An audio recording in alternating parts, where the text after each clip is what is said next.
नमस्कार, बहुत स्वागत आपका अनादि टीवी पर। मैं हूं आपके साथ पारुल। बड़ी खबर से बुलेटिन की शुरुआत करें और बड़ी खबर इस वक्त राजधानी भोपाल से आपको बता रहे हैं, जहां मशहूर शायर बशीर बद्र के निधन की खबर है। 91 साल की उम्र में उन्होंने अंतिम सांस ली।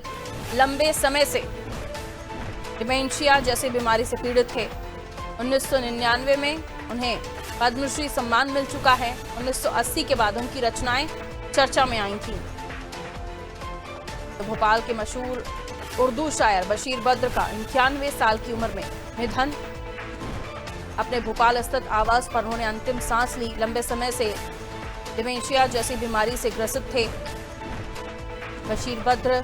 आधुनिक उर्दू गजल के सबसे लोकप्रिय और प्रभावी शायरों में गिने जाते थे। उनकी शायरी में मोहब्बत, तन्हाई, रिश्तों और जिंदगी की सच्चाइयों को बेहद आसान और असरदार शब्दों में पेश किया जाता था। और आइए उनके जीवन के बारे में, उनकी रचनाओं के बारे में और भी हम जानने की कोशिश करेंगे। रत्नाकर त्रिपाठी जी वरिष्ठ पत्रकार हैं, हमारे साथ जुड़े हुए हैं। उनसे बशीर बद्र साहब के बारे में और भी हम जानकारी लेंगे। और रत्नाकर जी, बशीर बद्र साहब 91 साल की उम्र में उन्होंने अंतिम सांस ली।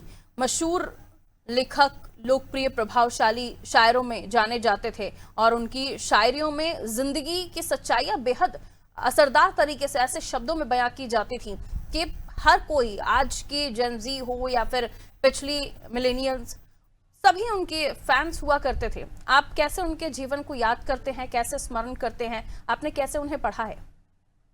और निश्चित रूप से बशीर बद्र साहब सिर्फ पढ़ने की बात नहीं कही जा सकती, बल्कि वो गढ़ने वाली रचनाएं करते थे कि इंसान उनसे अपने जज्बात गढ़ सकता था, अपनी जिंदगी का फलसफा गढ़ सकता था। जो भी वो लिखते थे वो ऐसा लगता था जैसे कोई अपना, कभी ऐसा लगता था जैसे अपना कोई बुजुर्ग बगल में बैठ के नसीहत दे रहा हो, तो बाज दफा ये भी महसूस होता था कि कोई दोस्त आपसे अपनी गुफ्तगू कर रहा हो, अपने दिल की बात साझा कर रहा हो। और जैसा भी आपने कहा, रोमानियत के मामले में भी उनका कोई जवाब नहीं था। तो कुल मिलाकर जितना मैंने उनको पढ़ा है, उससे ज्यादा उन्होंने जो संसार गढ़ा है, रचना संसार, उसका कोई हिसाब हो ही नहीं सकता।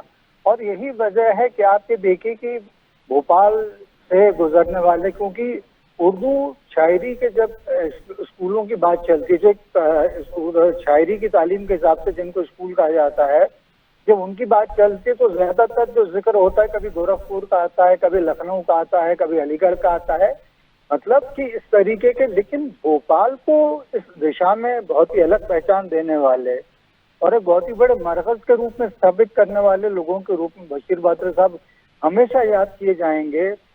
और जो उनका जो लिखने का जो तरीका रहता था, न जाने की सड़क पे जिंदगी की शाम हो जाए, या इस तरीके की उनकी जो शायरी रहती तो हमेशा एक नसीहत देती थी, जिसको उर्दू में कहते हैं इबरत, इबरत की जुबान जिसको कहा जाता है। तो इस तरीके की इबरत की जुबान उनकी शायरी थी।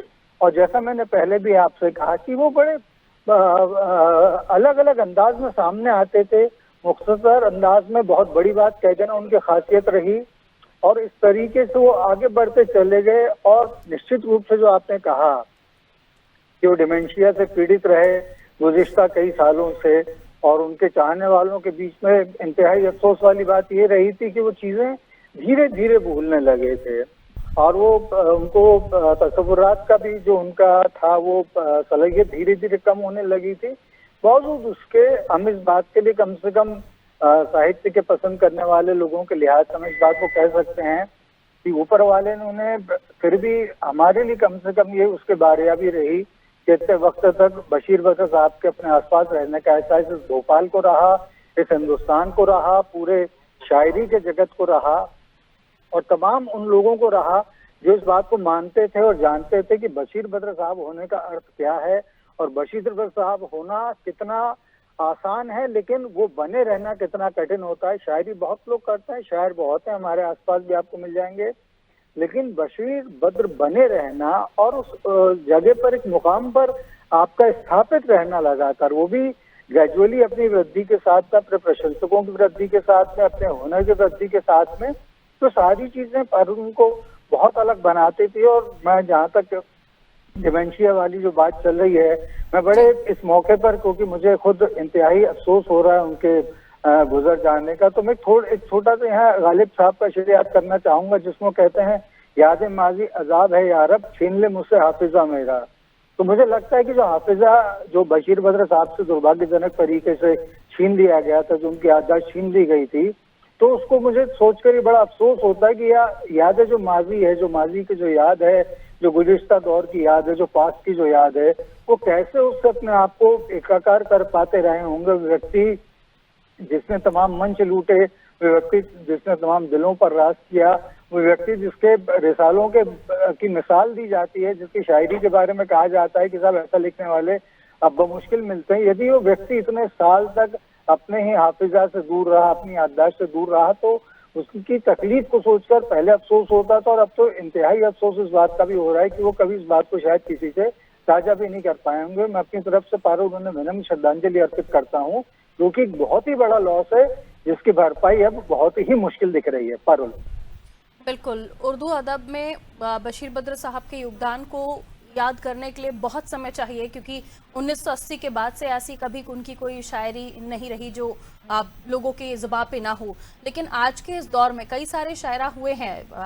रत्नाकर सर, आपको क्या लगता है, कितना अंतर आप देखते हैं आज के शायरों में? क्योंकि अब बशीर बद्र साहब जैसा तो कभी कोई नहीं होगा, लेकिन फिर भी बहुत लोग उन्हें पढ़ते हैं, सीखते हैं, सुनते हैं।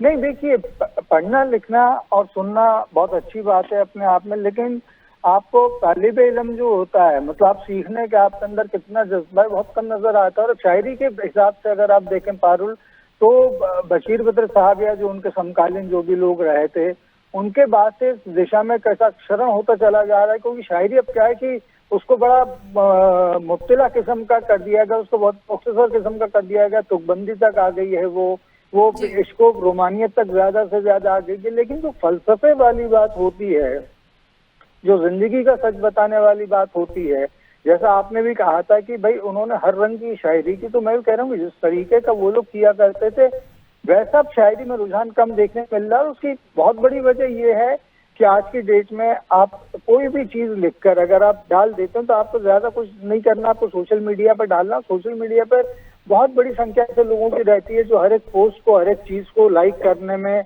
या उसकी तारीफ करने में ज्यादा यकीन रखते हैं, बजाय इसके कि उसकी गहराई में जाकर उस चीज को देखें वो लोग कि भाई इसमें कितना दम है, कितना नहीं है। तो सारी चीजें क्योंकि खत्म हो गई हैं, और वो तमाम जो सरोकार रहते हैं इस किस्म के, वो सिमटते चले जा रहे हैं, औपचारिकता आ गए। इसलिए मुझे नहीं लगता कि आज की शायरी में बशीर बद्र साहब जैसा या उनके समकालीन लोगों जैसा अब आपको कोई दूसरा देखने के लिए मिलेगा। हालांकि हमें निराश नहीं होना चाहिए, क्योंकि ये जो कुदरत है, ये हमें ऐसे महफूज नहीं कर सकती है, महरूम नहीं कर सकती इन चीजों से कि बशीर बद्र साहब चले गए तो और कोई नहीं आएगा। लेकिन फिर भी हाँ, बशीर बद्र साहब जैसा दूसरा आना बहुत ही मुश्किल है, बहुत ही असंभव है, और ये बहुत ही बड़ा इसीलिए लॉस और बढ़ जाता है, क्योंकि जब आप ये महसूस करते हैं कि जो खला अब आपकी जिंदगी में आ गया है, साहित्य अदब में जो खला आ गया है, उसकी प्रतिपूर्ति हो पाना नामुमकिन सा नजर आता है। पारुल, बहुत शुक्रिया रत्नाकर सर हमसे बात करने के लिए। तो मशहूर शायर बशीर बद्र, जिनके बारे में आप जितना याद करें उतना कम है, क्योंकि कैसे ऐसी शख्सियत रही वो, जिन्होंने रिश्तों, ज़िंदगी की सच्चाइयों को बेहद आसान और असरदार शब्दों में पेश किया था। उजाले अपनी यादों के, कोई हाथ भी ना मिलाए, और कुछ तो मजबूरियां रही होंगी, जैसे उनके शेर आज भी लोगों की जुबां पर रहते हैं।